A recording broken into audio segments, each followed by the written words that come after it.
اس سے پہلے سورہ آل عمران کی مختلف آیتوں کا خلاصہ پیش کیا گیا۔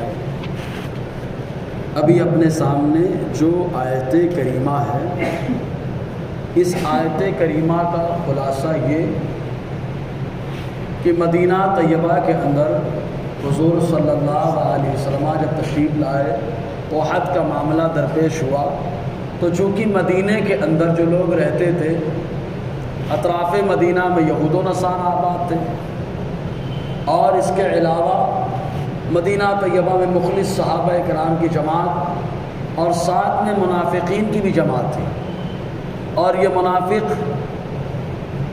کچھ صحابہ کرام ایسے رہے کہ ان کے خونی رشتہ دار تھے، خون کے اعتبار سے، نسب کے اعتبار سے رشتہ دار تھے۔ تو جب احد میں شہادت کا معاملہ درپیش ہوا، کئی انصاری صحابی شہید ہوئے، تب ایسی صورت میں منافقوں نے یہ ہنگامہ کرنا شروع کر دیا اور لوگوں میں یہ کہنا شروع کر دیا کہ ہم تو یہ کہتے تھے کہ مدینے سے نکل کر مقابلہ کرنے کی ضرورت نہیں ہے، بلکہ مدینے میں رہتے ہیں اور دفاعی پوزیشن اختیار کرتے ہیں تاکہ کوئی معاملہ درپیش نہ ہو، لیکن ہماری نہیں سنی گئی اور یہ احد میں چلے گئے۔ دیکھو وہاں جا کر کے شہید ہو گئے، اگر وہاں نہ جاتے، ہماری سن لیتے تو ان کا کچھ نہیں ہوتا، نہ شہادت کا معاملہ ہوتا، نہ قتل کا معاملہ درپیش ہوتا، نہ موت کا معاملہ درپیش ہوتا۔ تو اللہ تعالیٰ نے ان لوگوں کا رد فرمایا، منافقوں کا، اور ارشاد فرمایا کہ موت اور زندگی کے مالک تم نہیں ہو کہ تمہارے مشورے پر عمل ہو تو موت نہ آئے، تمہارے مشورے پہ عمل اگر ہو جائے تو موت نہ آئے، اور اگر عمل نہ ہو تو موت آ جائے۔ ایسا نہیں ہے، بلکہ موت اور زندگی کا مالک صرف اللہ تبارک و تعالیٰ ہے۔ اور اس کے بعد اللہ تبارک و تعالیٰ نے صحابہ کرام کو حکم دیا، ان منافقوں کی چال نہیں چلنا ہے، نہ ان کی طرح کردار اپنانا ہے، نہ ان کی طرح گفتار اختیار کرنا ہے، بلکہ پکے مخلص صحابی ہو کر کے رہنا ہے۔ تو اللہ تبارک و تعالیٰ خطاب فرماتا، ارشاد فرماتا ہے، یا ایھا الذین آمنوا۔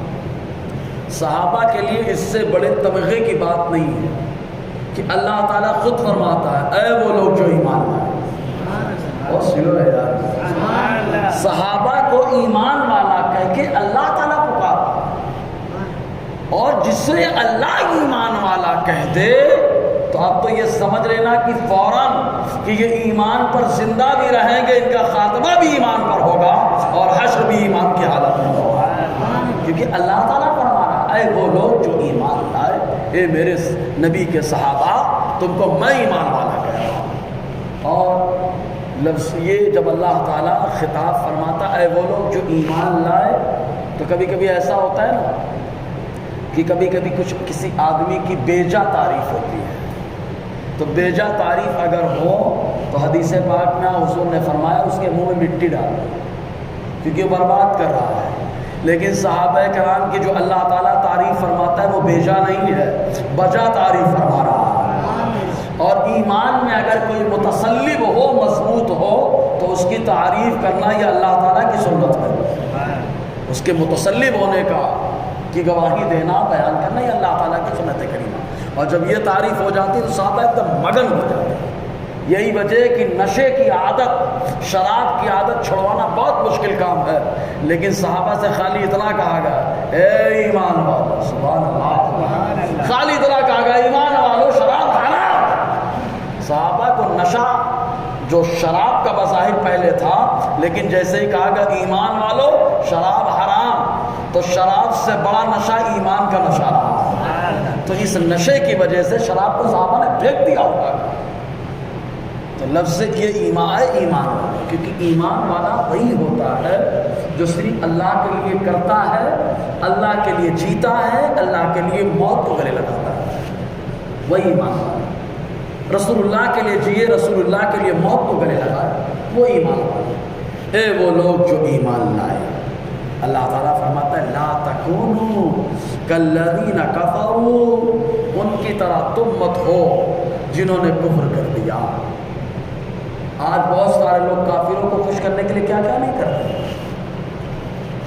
کافر کیسے راضی ہو جائے اس کے لگائے بیٹھے ہیں، کافر خوش ہو جائے نعرہ کہ کافر تو خوش ہو رہا ہے لیکن ایمان کہاں جا رہا ہے؟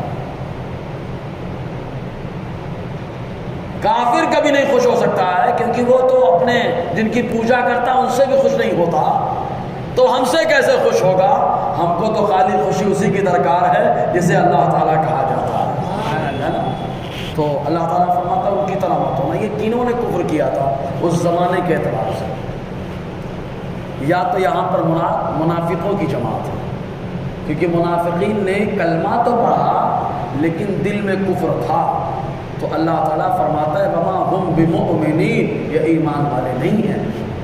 کلمہ پڑھتے تھے لیکن اللہ تعالیٰ حکم دے رہا ہے ایمان والے نہیں ہیں۔ آج کے دور میں اگر کسی کے بارے میں بول دو ایسا ہے اس کا معاملہ، تو بولے بہت فتویٰ لگا ہے۔ ارے کافر کو کافر کہنا اور منافق کے ایمان، منافق کے کفر کو کھول کر رکھ دینا، یہ بھی اللہ تعالیٰ کی سنت کریمہ ہے، کیونکہ اللہ تعالیٰ نے منافقوں کے بارے میں کہا وما ہم بمؤمنین، یہ ایمان والے نہیں ہیں۔ ہاں یہ اتنا سمجھنے کی ضرورت ہے کہ نفاق جو ہوتا ہے وہ دو طرح کا ہوتا ہے، ایک عقیدے میں ہوتا ہے، ایک عمل میں ہوتا ہے۔ عقیدے کا نفاق دل میں کچھ اور ہے اور زبان سے ظاہر کچھ اور کر رہا ہے۔ کلمہ پڑھ رہا ہے لا الہ الا اللہ محمد رسول اللہ صلی اللہ علیہ وسلم، کہ اللہ تعالیٰ کے علاوہ کوئی لائق عبادت نہیں، حضور اللہ تعالیٰ کے خاص پیغمبر ہے، اللہ کے علاوہ کوئی لائق عبادت نہیں، لیکن دل میں کچھ اور ہے، وہی اچھا لگ رہا ہے اسی کی طرف جانے کے، تو یہ منافق اعتقادی دل میں کچھ اور بسا کے رکھا ہے، زبان سے کچھ اور بول رہا ہے۔ اور ایک منافق عملی ہے جس کے بارے میں حضور صلی اللہ علیہ وسلم نے یوں فرمایا ثلاث من کن فیہن منافقا خالصا۔ حضور نے فرمایا تین باتیں ایسی ہیں جن کے اندر پالی جائے وہ پکا منافق ہو، جن کے اندر یہ تین باتیں پالی جائیں، مسلم شریف کی حدیث پاک، وہ پکا منافق ہوگا، اس کے نفاق میں ذرہ برابر کوئی شک نہیں ہے۔ نمبر ایک وَإِذَا وَعَدَ أَخْلَفَ، جب وعدہ کرے تو وعدہ توڑ دے، وعدہ کرے تو وعدہ توڑ دے۔ عالم ارواح میں ہر انسان وعدہ کر کے آیا ہے اے اللہ تو ہی ہمارا رب ہے، سبحان اللہ، اور جو اس وعدے پر جمع ہے الحمدللہ اللہ نے اس کو جنت میں جمع دیا ہے نا۔ اور اسی وعدے کو یاد دلانے کے لیے انبیاء کرام کی جماعت آئی ہے کہ تم نے وہاں تو کہا تو ہی رب ہے، دنیا میں کس کی پوجا کر رہا ہے، کس کی عبادت کر رہا ہے، کہاں ادھر ادھر بھاگ رہا ہے؟ رب کی بارگاہ میں چل، جس کو عالم ارواح میں جس کی ربوبیت کا اقرار کر کے آیا۔ تو حضور نے فرمایا نمبر ایک وعدہ کرے تو وعدہ توڑ۔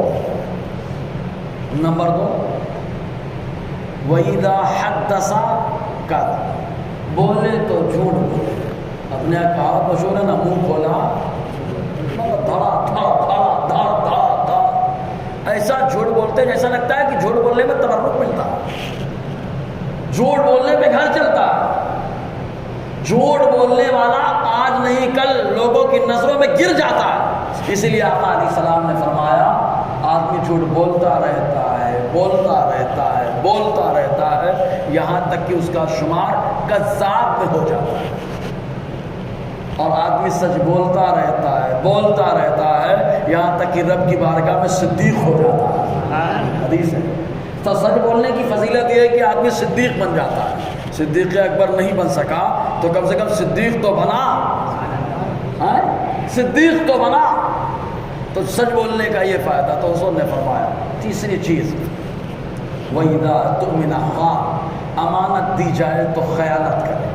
بہت سارے لوگ بولے کوئی گواہ نہیں ہے خیانت کر دو، ارے کوئی گواہ نہیں، کرامن کاتبین بیٹھے ہیں وہ لکھ بھی رہے ہیں، ملائکہ حفظہ موجود ہے، اللہ دیکھ رہا ہے، سمیع بصیر ہے، اللہ تعالیٰ سے ایک لمحہ بندے کی کوئی بھی حرکت چھپی ہوئی نہیں ہے، اللہ دیکھ رہا ہے۔ تو جو امانت میں خیانت کرے تو حضور نے فرمایا یہ منافق عملی والا ہے، کہ وعدہ خلافی کرنا، جھوٹ بولنا اور امانت میں خیانت کرنا، یہ منافق عملی ہے۔ تو یہاں پر مراد جنہوں نے کفر کیا منافقین کی جماعت ہے کہ ان لوگوں نے کفر کیا، یا خاص عبداللہ ابن ابی ہے۔ عبداللہ ابن ابی کی منافقت کی بنیاد ڈالنے والا یہی ہے۔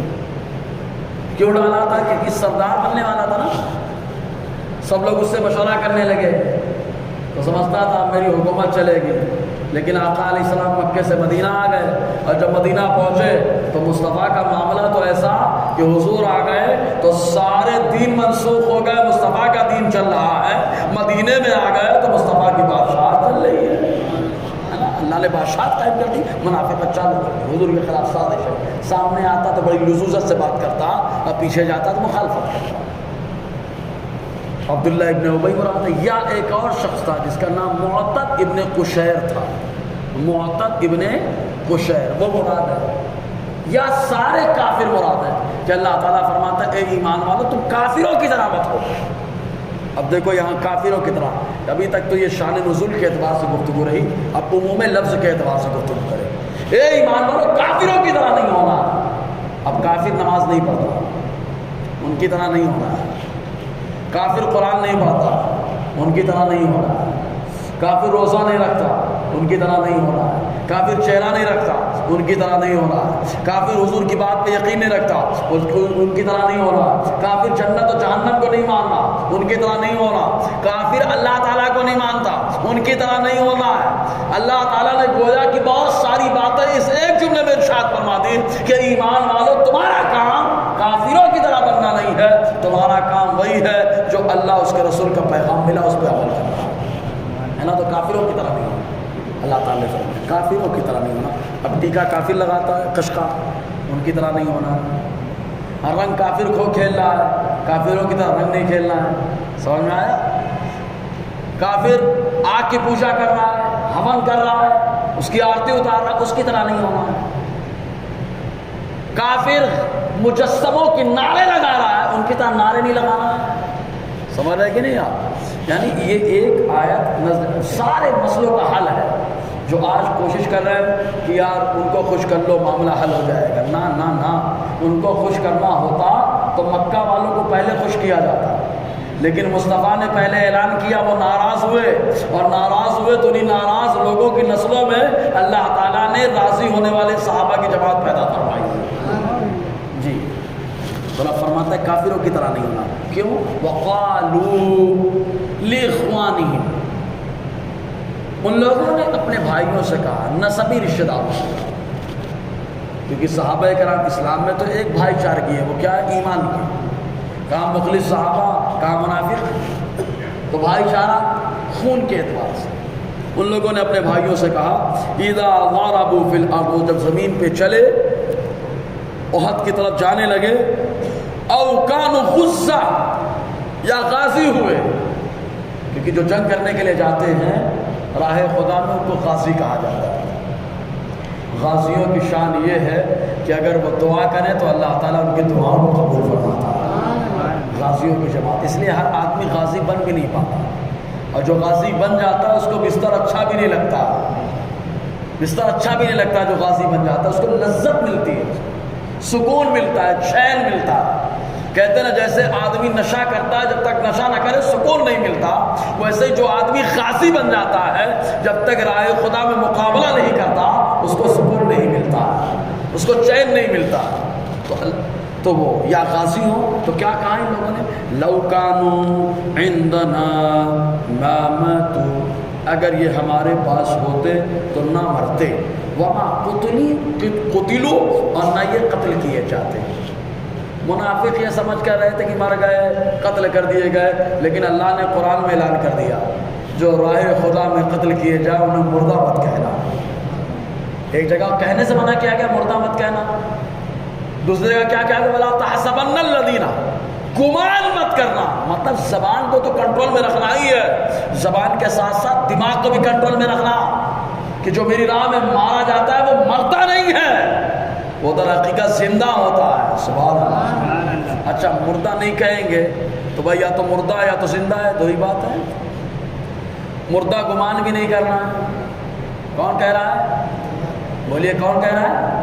اللہ تعالیٰ فرما رہا ہے گمان مت کرنا کہ مردہ ہے، گمان مت کرنا، دماغ میں گمان بھی نہیں آنا چاہیے، زبان سے نکالنا بھی مت کہ مردہ ہے۔ رب فرما رہا ہے مردہ گمان مت کرنا اور مردہ کہنا بھی مت۔ یا اللہ تو کیا کہیں؟ رب خود فرماتا بل احیا، اگر کہنا ہے تو بول، اور اگر گمان کرنا ہے تو گمان کر کہ یہ میری راہ میں مارے گئے، مرنے کے بعد ہم نے ان کو زندگی عطا فرما دی ہے۔ مرنے کے بعد زندگی عطا فرماتا ہے۔ یعنی جو راہ خدا میں، اب کون کون ہوتا ہے جو راہ خدا میں، ایک مثال لے لے، راہ خدا اللہ کا راستہ ہے کون؟ کہا اللہ تعالیٰ کے پرچم کو، کہا اللہ کا پرچم، اللہ کی وحدانیت کا اعلان کرنے کے لیے مقابلہ کرنا، یہ راہ خدا میں ہونا ہے۔ سبحان اللہ۔ کہا غازی کیسے اعلان کروا رہا ہے؟ کہا تلوار کے دم پہ۔ کہا عالم مبلغ کیسے کروا رہا ہے؟ کہا کردار کے دم پہ۔ سمجھے؟ راہ خدا میں، اس لیے تبلیغ بھی راہ خدا میں جہاد کرنا ہے۔ تبلیغ بھی راہ خدا میں کیا ہے؟ جہاد کرنا ہے۔ ٹھیک ہے؟ تو راہ خدا میں اسی لیے حدیث پاک میں حضور نے فرمایا جو علم حاصل کرتے ہوئے انتقال کر جائے تو وہ بھی شہید ہوا کرتا ہے، کیونکہ جیسے غازی مقابلے میں جاتا ہے راہ خدا میں اللہ کی وحدانیت کا اعلان کرتا ہے، ویسے ہی یہ راہ خدا میں نکلا ہے، اللہ کی وحدانیت لوگوں کو بتاتا بھی ہے، لوگوں کو سمجھاتا بھی ہے۔ موت آتی ہے تو اللہ تعالیٰ شہادت کی موت عطا فرماتا ہے نا۔ اچھا ایک بات بتائیں، راہ خدا میں جو تبلیغ کے لیے نکلے اسی حال میں انتقال کر جائے تو وہ کیا ہوتا ہے؟ شہید۔ بولو نا کیا ہوتا ہے؟ شہید۔ وہ کیا ہوتا ہے؟ شہید۔ تبلیغ کرتے کرتے آدمی کو کسی نے مار دیا تو وہ شہید۔ اب آؤ حضور کی بارگاہ میں چلے۔ سبحان اللہ۔ میرے نبی کی پوری زندگی تبلیغ ہے۔ سبحان اللہ۔ حضور کا بولنا تبلیغ، حضور کا خاموش رہنا بھی تبلیغ، حضور کا کھانا بھی تبلیغ، بیٹھنا بھی دین کا پیغام، چلنا بھی دین کا پیغام، اللہ تعالیٰ کی وحدانیت کا اعلان۔ تو کہا مصطفیٰ کو کیا ہوا؟ کہا اللہ تبارک و تعالیٰ کے رسول صلی اللہ علیہ وسلم کو زہر دیا گیا خیبر میں، اس کا اثر کب تک رہا؟ کہا بخاری شریف کی حدیث پاک حضور وصال فرما رہے ہیں اور اس سے پہلے فرماتے ہیں عائشہ آج بھی مجھے اس زہر کا اثر محسوس ہوتا ہے۔ بہت سی لوگ بولے یار اب زہر کا اثر محسوس ہوتا ہے، مطلب کیا؟ تبلیغ کرتے کرتے کرتے کرتے زہر دیا گیا، حضور قتل کیے گئے، تو رب فرماتا ہے مردہ گمان مت کرنا، زندہ مردہ کہنا بھی مت۔ تو یا اللہ پھر کیا کہے؟ تو کہا زندہ ہے۔ سبحان اللہ۔ تو رب نے کہا زندہ کہو۔ امام احمد رضا نے کہ اب زندہ ہی کہنا ہے، تو زندہ ہے واللہ، تو زندہ ہے واللہ میری چشم عالم سے چھپ جانے والے، ہے نا؟ سمجھ میں آیا نا؟ تو راہ خدا میں اب کوئی آدمی تبلیغ کرتے کرتے انتقال کر جائے تو وہ کیا ہے؟ شہید ہے کہ نہیں؟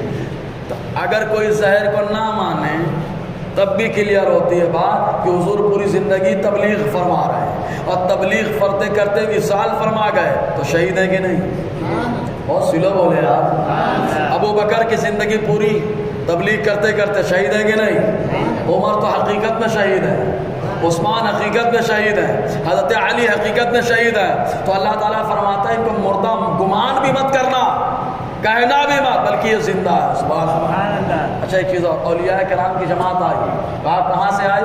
کہا عرب کی سرزمین سے آئی، وہاں سے آئی، یہاں سے آئی، وہاں سے آئی۔ کیوں آئے؟ مخدوم پاک آئے، سبحان اللہ، دین کو پھیلانے کے لیے آئے اور دین کی تبلیغ کرتے کرتے پردہ فرما گئے۔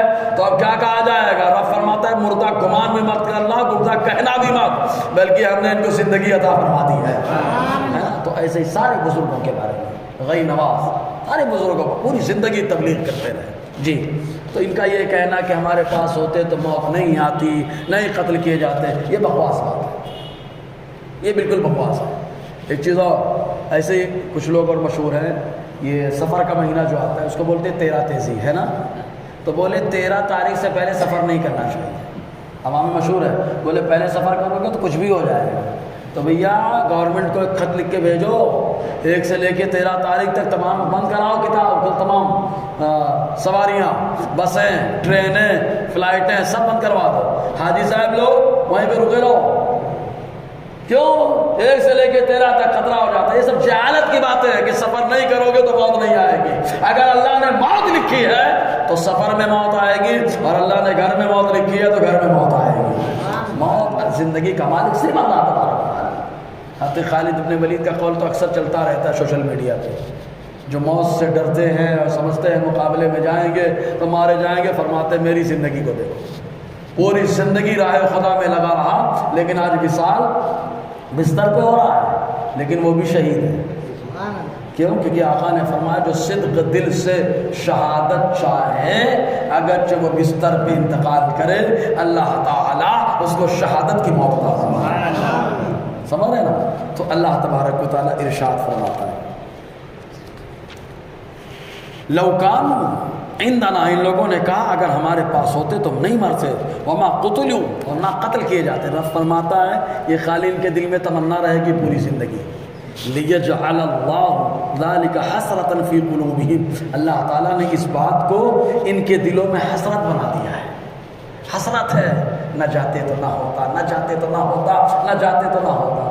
ایسے ہی اور اچھا یہ غلط فہمی اس پہ کبھی کبھی کیا ہوتا ہے، بلی راستہ کاٹ دی ہے، بولے جاؤ گے تو حادثہ ہو جائے گا. یا اللہ، اب تو یہاں پہ بلی جیسے ہی جائے وہاں پہ لکھ دو نوٹس بورڈ، بلی گئی ہے جانا مت، تو کوئی گزرے گا نہیں، پوری زندگی راستے ہی بند ہو جائے گی. یہ سب غلط باتیں ہیں، سمجھو نا، غلط فہمی ہے. موت اور زندگی کا مالک صرف کون ہے؟ اللہ. لن یصیبنا الا ما کتب اللہ لنا، جو اللہ نے ہمارے مقدر میں لکھا ہے وہ ہم کو مل کر رہے گا. سفر میں لکھا ہے تو سفر میں ملے گا، حضر میں لکھا ہے تو حضر میں ملے گا. سمجھے نا؟ تو اللہ تعالیٰ فرماتا ہے وَاللَّهُ يُحْيِي وَيُمِيتُ، اللہ ہی زندگی دیتا ہے، اللہ ہی موت عطا فرماتا ہے. ورنہ دیکھو یہ انسان پانی میں چلا جائے تو اوپر پہنچ جائے گا، وہ مچھلی پانی سے باہر آ جائے تو اوپر پہنچ جائے. کیا پروردگار عالم کا نظام ہے، مچھلی پانی میں زندہ ہے، انسان پانی کے اوپر زندہ ہے. اگر الٹا ہو جائے تو معاملہ گڑبڑ ہو جائے. انسان پانی میں گیا تو مرا، مچھلی پانی کے باہر آئے تو مر جائے. یہ اللہ تعالیٰ کا نظام تو دیکھیں کہ وہ پانی کے اندر ہے پھر بھی زندگی ہے. جو پروردگار پانی میں مچھلی کو زندہ کر رکھنا جانتا ہے، وہ جانتا ہے کہ قبر کے اندر اپنے محبوبوں کو کیسے زندہ رکھنا ہے. وہ پروردگار جانتا ہے. ماں کے پیٹ میں ڈاکٹر صاحب سے پوچھنا، بولے پانی کم ہو رہا ہے، بچے کو خطرہ ہے، مطلب بچہ پانی میں تیر رہا ہے تو محفوظ ہے، اور پانی کم ہو گیا تو غیر محفوظ ہے. کیا قدرت ہے ماں کے پیٹ میں پانی میں رہے تو زندہ، پانی میں نہ رہے تو مردہ ہو جائے، اور باہر آئے تو پانی کے باہر زندہ، پانی میں جائے تو خطرہ. یہ پروردگار عالم کا نظام دیکھو، ماں کے پیٹ میں پانی کے اندر زندگی عطا فرما رہا ہے. تو جب ماں کے پیٹ میں پانی کے اندر زندگی عطا فرمانا وہ جانتا ہے تو قبر کے اندر اپنے محبوبوں کو زندہ رکھنا بھی جانتا ہے. ماں کے پیٹ میں بچے کو غذا دے رہا ہے، کھا رہا ہے، نو ماہ کھا رہا ہے تو قبر میں بھی اللہ تبارک و تعالیٰ غذا دے رہا ہے.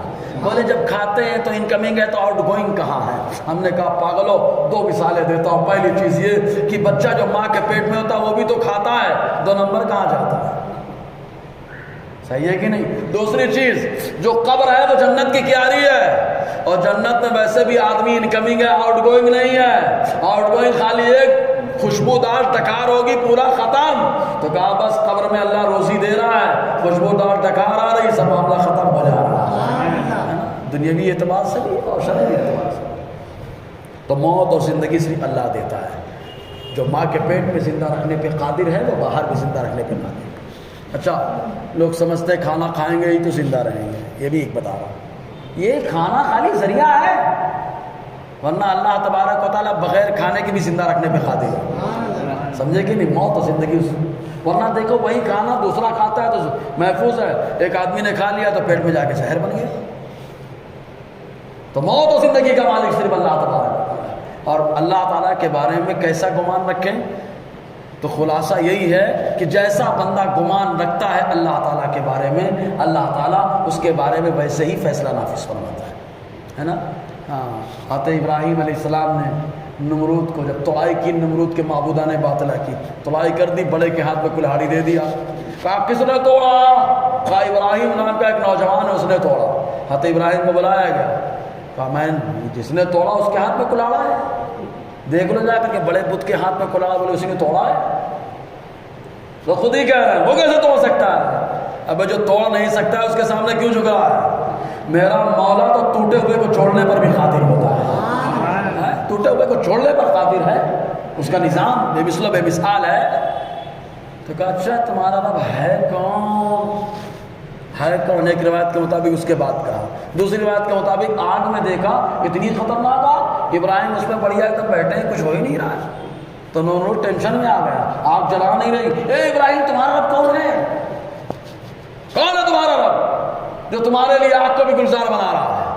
کہا میرا رب وہ ہے جو جلاتا بھی ہے مارتا بھی ہے، موت بھی دیتا ہے زندگی بھی دیتا ہے۔ پاگل سمجھا، پاگلوں کو پتا نا ہر بات پاگل ہی انداز میں سمجھ میں آتی ہے، کہتا میں بھی تو مارتا ہوں۔ یہ بلایا، بلانے کے بعد ایک قیدی جس کو سزا ملنے والی تھی اس کو چھوڑ دیا، اور جس کو چھوڑا رہائی مل گئی تو اس کو اٹھا قتل کر دیا، دیکھو میں بھی مارتا ہوں۔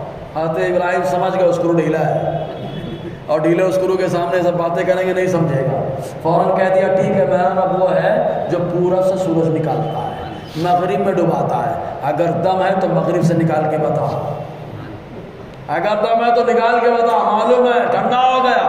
بتانا مقصد یہ ہے کہ رب تبارک و تعالیٰ وہ ہے جو موت اور زندگی دینے پر قادر ہے۔ کبھی کبھی آدمی کے بدن کے چیتھڑے اڑ جاتے ہیں پھر بھی زندہ ہوتا ہے، اور کبھی کچھ نہیں ہوتا ہے، خالی ہلکی سے چوٹ آتی ہے انتقال کر جاتا ہے۔ یہ اللہ تعالیٰ کی قدرت کاملہ ہے جی۔ تو رب فرماتا ہے اللہ یحیی و یمیت، اچھا اللہ ہی جلاتا ہے، اللہ ہی موت دیتا ہے۔ پھر ایک سوال میں بات ہوتی ہے کہ یار سانپ کو بولے سانپ دیکھو مار دو اس کو، اے بھیا مارنے کی طاقت ہے؟ تو کہا اللہ تبارک و تعالیٰ ہی موت دیتا ہے، اگر اس کی موت مقرر ہے تو انسان کے مارنے سے مر جائے گا، اگر مقرر نہیں ہے تو ہو سکتا ہے انسان بھی پہنچ جائے، سمجھ میں آیا؟ انسان بھی پہنچ جائے۔ تو سانپ کو مار دیا، بولے میں نے سانپ کو قتل کر دیا، مار دیا، یہ مجازن ہے، حقیقت میں موت اور زندگی کا مالک کون ہے؟ اللہ تعالیٰ ہے۔ کہا انہوں نے زندہ کر دیا، ارے زندہ کرنے کی طاقت صرف اللہ تعالیٰ کو ہے، اللہ تعالیٰ نے ان کا ذریعہ لگا دیا ہے، سبحان اللہ، مجازن۔ واللہ بما تعملون بصیر، اور اللہ تعالیٰ تمہارے اعمال کو دیکھ رہا ہے، کون کیا کر رہا ہے سب دیکھ رہا ہے، اللہ سب کو دیکھ رہا ہے۔ بولے نا تنہائی میں بھی دیکھتا ہے اللہ تعالیٰ، خلوت اور جلوت میں اللہ اس کے سامنے ایک دم اوپن ہے سب، بندہ چھپا کے کرے دکھا کے کرے رب سب جانتا ہے۔ اسی لیے کہتے ہیں جو نعمت اللہ نے دی ہے اس کو چھپاؤ مت، دنیا کو بتانے کے لیے جھوٹ مت بولو، اگر نعمت کا اضافہ، دیکھو نعمت کا شکر کرو نعمت میں اضافہ ہوگا۔ ایک درس قرآن میں بتایا فقیر نے کہ یہ آنکھ، یہ کان، یہ ناک، یہ زبان، یہ ہاتھ پاؤں، یہ سب اللہ کی نعمت ہے کہ نہیں؟ اگر بندہ ان نعمتوں کا شکر ادا کرتا رہے تو پاؤں کی طاقت رب بڑھاتا رہے گا، ہاتھ کے لیے شکر کرے تو ہاتھ کی طاقت، کان کے لیے شکر کرے کان کی طاقت، زبان کے لیے شکر کرے زبان کی طاقت، ناک کے شکر کرے تو ناک کی طاقت، آنکھ کی شکر کرے تو آنکھ کی طاقت، غرض کی نعمتوں کا شکر کرتا رہے اللہ تعالیٰ اس کی طاقت میں اضافہ فرماتا رہے، ہے نا۔ سب سے بڑا علاج ہر بیماری کا یہی ہے کہ بندہ بیماری سے پہلے نعمت کا شکر ادا کرنا ہے۔ بہرحال انشاءاللہ اور آگے گفتگو رہے گی۔ اللہ تعالیٰ ہم سب کو فیضان قرآن، برکات قرآن